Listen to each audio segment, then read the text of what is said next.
Hello dear student, स्वागत है आप सभी लोगों का इस वीडियो में। और हम लोग इस वीडियो सीरीज़ में ट्रिग्नोमेट्री के सीरीज़ में कुछ वीडियोस देख लिए हैं कैसे क्वेश्चन सॉल्व करते हैं। उन क्वेश्चंस के आगे चलते हैं। कुछ क्वेश्चंस को हम लोगों ने पहले सॉल्व किया था और ये बेसिक आइडिया जनरेट किया था कि कैसे क्वेश्चन को सॉल्व करते हैं। उसी सीरीज़ में आगे की तरफ बढ़ते हैं और कुछ और क्वेश्चन देखते हैं हम लोग।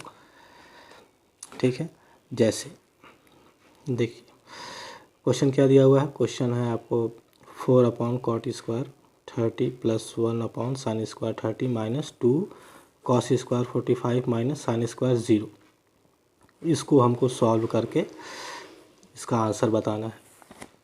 तो जैसा कि हम लोगों ने ये सीखा था, ये जाना था कि जो भी ट्रिग्नोमेट्रिकल फंक्शन की किसी पर्टिकुलर एंगल पे वैल्यू पूछे, सबकी वैल्यू पुटअप कर देते हैं और उसको सॉल्व करके उसका आंसर निकाल देते हैं।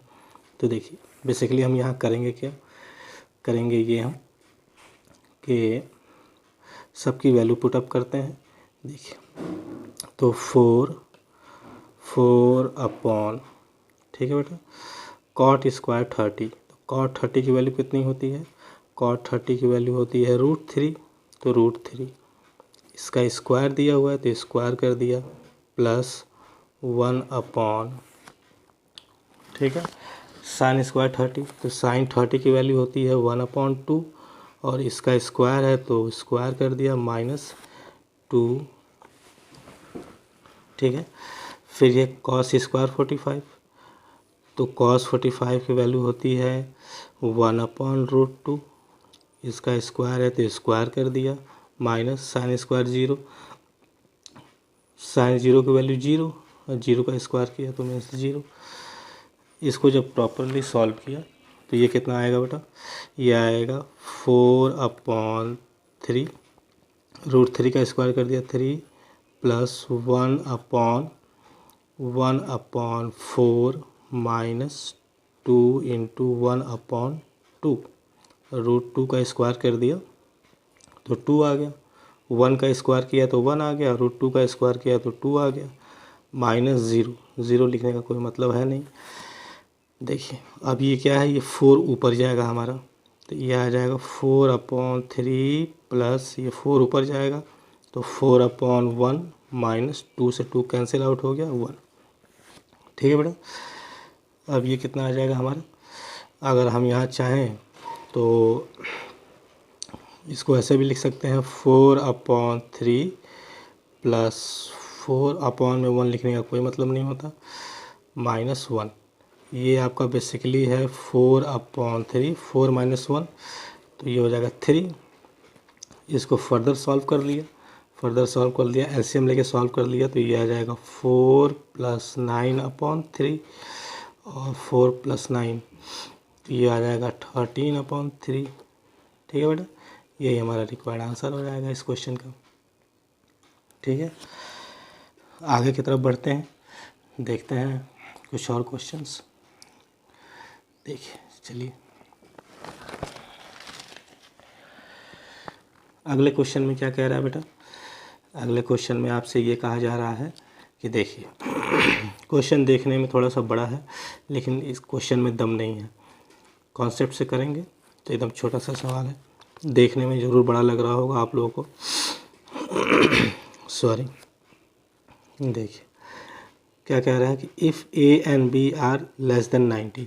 तो इनके कहने का मतलब ये है कि एंगल ए और एंगल बी जो है वो एक्यूट एंगल है। ठीक है, एक्यूट एंगल का मतलब कि लेस देन 90। एंगल ए भी एक्यूट एंगल है और एंगल बी भी एक्यूट एंगल है। सच डैट, इस प्रकार कि tan A = 1/3 and tan B = 1/2 and tan A + B = tan A + tan B upon 1 - tan A tan B। Then find A + B। आपसे A + B पूछा जा रहा है। आपको इतनी चीज़ें जो हैं, इतनी बातें आपको गिवन है और आपसे पूछा जा रहा है कि A + B की वैल्यू क्या होगी, यानी angle A plus angle B की वैल्यू क्या होगी, उसका मान क्या होगा, ये आपसे पूछा जा रहा है। तो देखिए तो हमको क्या क्या गिवन है बेटा? हमको गिवन है ये एक tan A tan B और tan a प्लस बी, ये तीन चीज़ हमको गिवन है। तो इन्हीं की हेल्प से हम क्या निकालेंगे, a प्लस बी की वैल्यू निकालेंगे। कैसे निकालेंगे देखिए। तो पहले हम क्या लिख लेते हैं, पहले हम लिख लेते हैं tan a plus B equal to, ये हमारा जो गिवन है, पहले हमने इसको उठाया, ठीक है, इसको यहाँ से उठाया।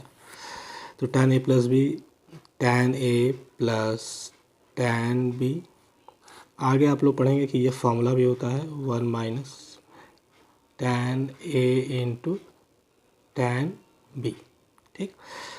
अब हम क्या करेंगे, tan a की वैल्यू गिवन है 1/3, tan b की वैल्यू गिवन है 1/2, ठीक। tan a tan b, tan a tan b, तो tan a और tan b की वैल्यू हम बस सिंपली यहाँ पुटअप कर देंगे। पुटअप करते हैं तो tan a की वैल्यू है 1/3 प्लस tan b की वैल्यू है 1/2 अपॉन 1 माइनस tan a की वैल्यू है 1/3 इंटू tan b की वैल्यू है 1/2। इसको सॉल्व कर लिया बेटा, इसको सॉल्व कर लिया तो 2 + 3/6 एलसीएम ले लिया, ठीक है। अब मेन बेस हमारा ये है, इसको सॉल्व किया तो इसको सॉल्व किया तो ये आ जाएगा हमारा, कितना आ जाएगा 6 - 1/6, ठीक है।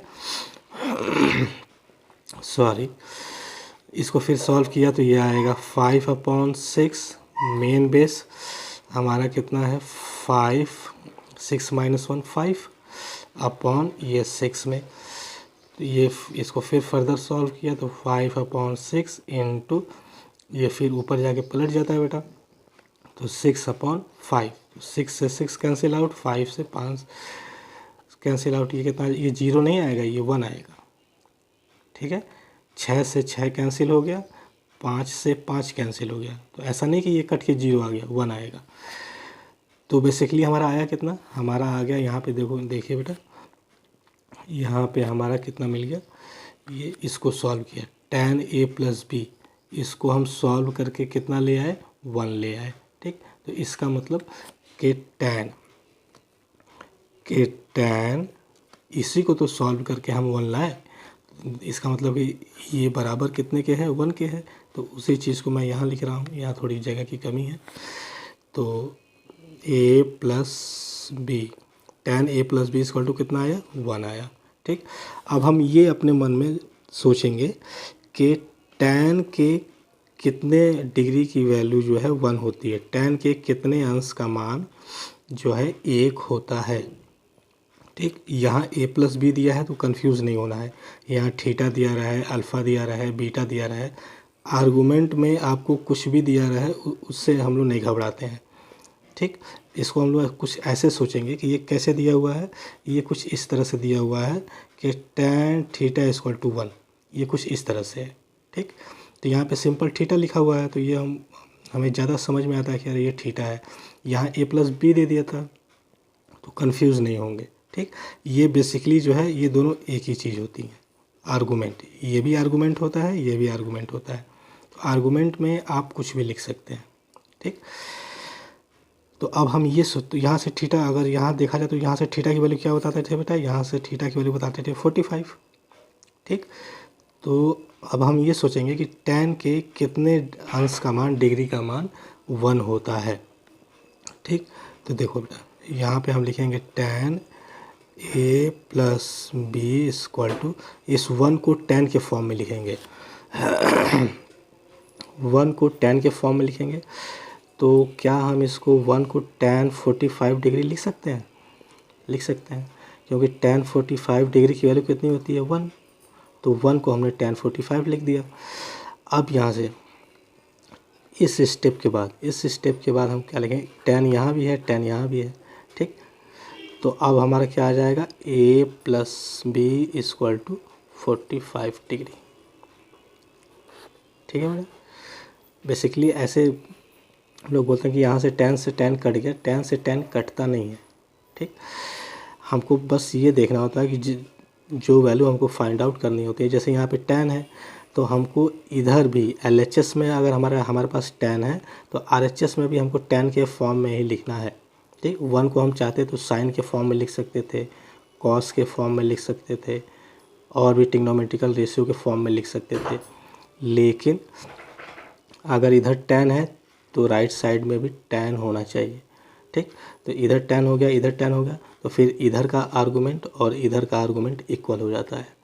तो a plus B equal to कितना है 45। आपसे पूछा क्या जा रहा था कि a प्लस बी कितना होगा, तो a प्लस बी हमारा जो है ये कितना होगा बेटा, ये हमारा 45 डिग्री। ठीक है, यही हमारा आंसर होगा।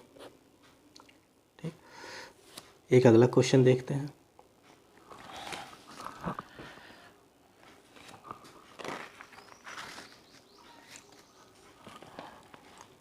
देखो बेटा, इसमें क्या आपसे पूछा जा रहा है, कह रहा है कि triangle A B C is a right angle triangle at B and A angle A equal to 30 degree.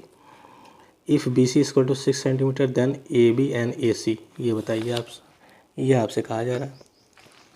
तो देखो बेटा, पहले हम एक ट्रायंगल बनाते हैं जिसमें right angle triangle at B हो। क्या कह रहा है, right angle triangle at B. ठीक, तो पहले हम एक राइट एंगल ट्रायंगल ऐसा बनाते हैं जिसमें राइट एंगल हमारा कहाँ पे हो, बी पे हो। तो मान लिया कि ये ए, ये बी और ये सी, राइट एंगल एट बी, तो ये बी पे हमने 90 डिग्री बना लिया। फिर कहा जा रहा है कि angle A equal to 30 degree. तो एंगल ए ये हमारा कितना है, ये हमारा 30 डिग्री है। ठीक, if B C equal to 6 centimetre, B C ये हमारा 6 सेंटीमीटर दिया हुआ बेटा। ठीक है, तो आपसे पूछा क्या जा रहा है, ए बी आपसे ये पूछा जा रहा है, ए बी ये पूछा जा रहा है। ठीक, और ए सी और ये ए सी पूछा जा रहा है। ये दोनों साइड आपसे पूछी जा रही है। ठीक है, तो देखो बेटा, तो हम करते क्या हैं ऐसे क्वेश्चन में, देखिए हमको एक साइड गिवन है और एक एंगल गिवन है और हमसे ये दो साइड्स पूछी जा रही है। तो हम क्या करते हैं कि ये एंगल और एक साइड और एक अननोन, ठीक, फिर ये एंगल ले लेंगे, ये साइड ले लेंगे, ये अननोन ले लेंगे। ठीक, ऐसे पता करेंगे। तो ज़रा ध्यान से देखिए, पिछले वीडियोस में हम लोगों ने ये पढ़ा है कि अगर हमारा एंगल यहाँ पे है तो एंगल के ठीक सामने वाली जो साइड होती है उसको हम लोग परपेंडिकुलर बोलते हैं। ठीक है बेटा, जो 90 डिग्री के सामने वाली साइड होती है उसको हम लोग हाइपोटेनस बोलते हैं, हाइपोटेन्यूज बोलते हैं, कर्ण बोलते हैं। जो बच जाता है उसको हम लोग बेस बोलते हैं। यही सिखाया है हम लोग पिछले वीडियोस में। अब देखिए, तो अगर हमको ये वाला ए भी पता करना हो तो हम अपने मन में ये सोचेंगे कि हम कौन सा रेशियो लें, साइन का रेशियो लें, कॉस का रेशियो लें या टैन का रेशियो लें, किसका रेशियो लें कि ये एंगल भी आ जाए, ये आ जाए और ये अननोन साइड भी आ जाए, ऐसे सोचेंगे।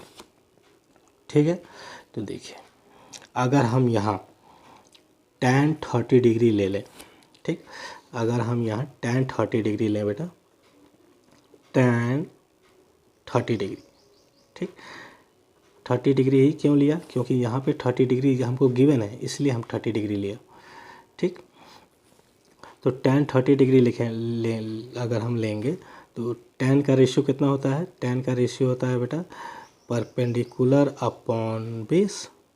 ठीक है, परपेंडिकुलर हमारा कितना गिवन है 6, तो 6 बेस हमको नहीं मालूम है, बेस हमारा एक्चुअली है क्या, ए बी है, तो हमने यहाँ लिख दिया ए बी।